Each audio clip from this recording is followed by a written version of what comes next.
আসসালামু আলাইকুম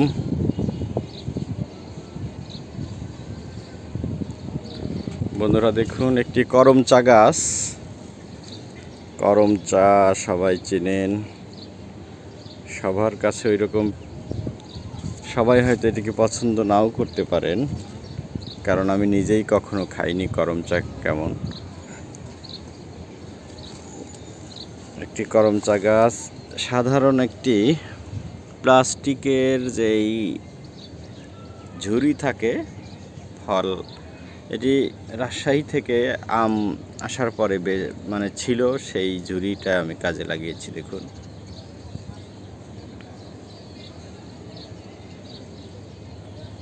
অসংখ্য করম চা ধরেছে।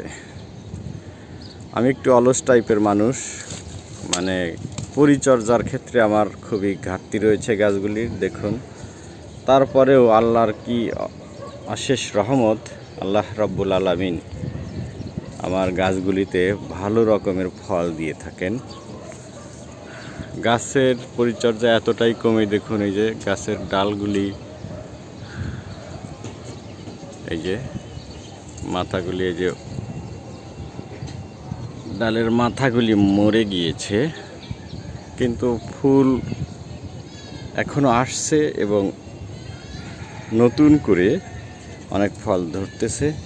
এই দেখুন, প্রচুর করম চা এসছে, প্রচুর পরিমাণে।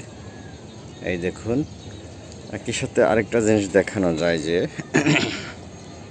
একেবারে ছোট্ট সাইজের করম চা, অনেকগুলি বড় হয়ে গিয়েছে, আবার অনেকগুলি ছোট আছে। আবার একই সাথে আবার এটিও লক্ষ্য করতে পারবেন যে ফুল এসছে। আবার এখানে আরেকটা জিনিস দেখুন, এই যে পেকে গিয়েছে অলরেডি, এই যে পেকে গিয়েছে, কাঁচা আছে এবং নতুন করে আবার ফুল ধরছে।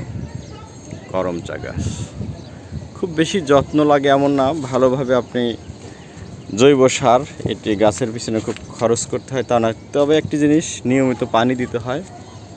আমি দীর্ঘ সময় ঢাকার বাইরে থাকলে একজন লোক আছে,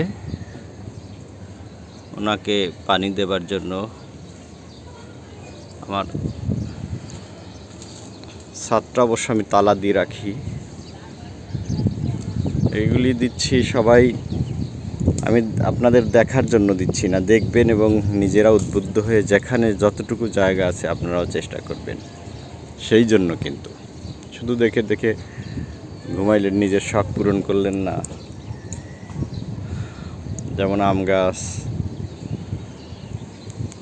তারপরে লেবু গাছ, ডালিম গাছ, পর্যায়ক্রমে সবই দেখতে পাবেন। করম চা গাছ, এমনকি মিষ্টি কুমড়োও বুনেছিলাম, মিষ্টি কুমড়ো খেয়েছি ছাদ থেকে আমি।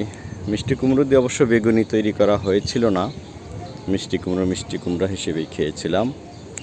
ওকে, সবাই ভালো থাকবেন। করম চা গাছটি দেখলেন, সবাই নিশ্চয়ই চেষ্টা করবেন।